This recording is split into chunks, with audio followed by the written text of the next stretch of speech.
Hi guys, and welcome to today's video where I will be debunking some law school myths that I have heard both before I started going to law school and now that I'm in law school, because I am a third year law student at Durham University in England, but I'm spending my year in Canada on exchange at the Allard School of Law at the University of British Columbia. So I've seen firsthand the differences and similarities between UK law school and Canadian law school, and I thought I would be in a good position to debunk all of these myths that I've heard of. Remember, if you want to see more law school related videos, give this video a big thumbs up and tell me in the comment bar below as well. So yes, without further ado, let's get right on with the video. So the first thing that I heard before I went to law school is that it would entail a lot of reading, and sadly this is not a lie, it is the truth. There is lots and lots of reading.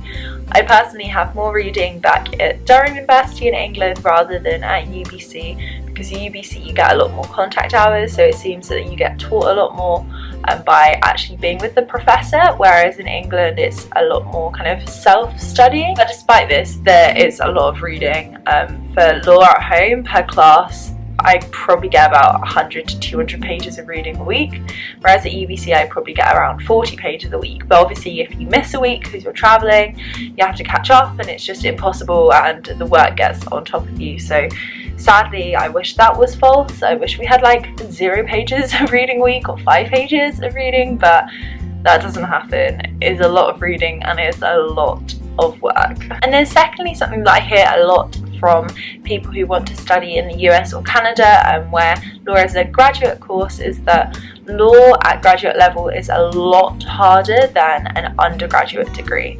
And personally, from doing a law degree at undergraduate level in the UK to grad level in UBC, I truly don't really see that much of a difference. It might be because I do a law degree at home and so they want it to be kind of the same kind of standard as normal graduate level courses, but truly it's not that much different. If anything, Durham seems a bit harder than UBC. I feel like there's a lot more case law at Durham University, and UBC has some more kind of interesting classes. And then the next thing that I heard a lot, especially when I started law school, is that it's very hard to get a job at the end of it, and sadly this is not false. It's true, especially in the UK. I've heard they have 100, 200 applications per spot, so it's really hard to get a job. I think it's a bit easier at UBC. I think 40% of people who go to UBC get an articling lawyer job. So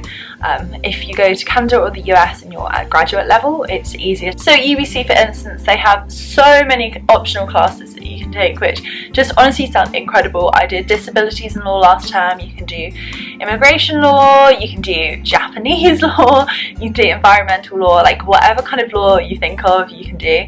So UBC is definitely not boring. You can do exactly what you want.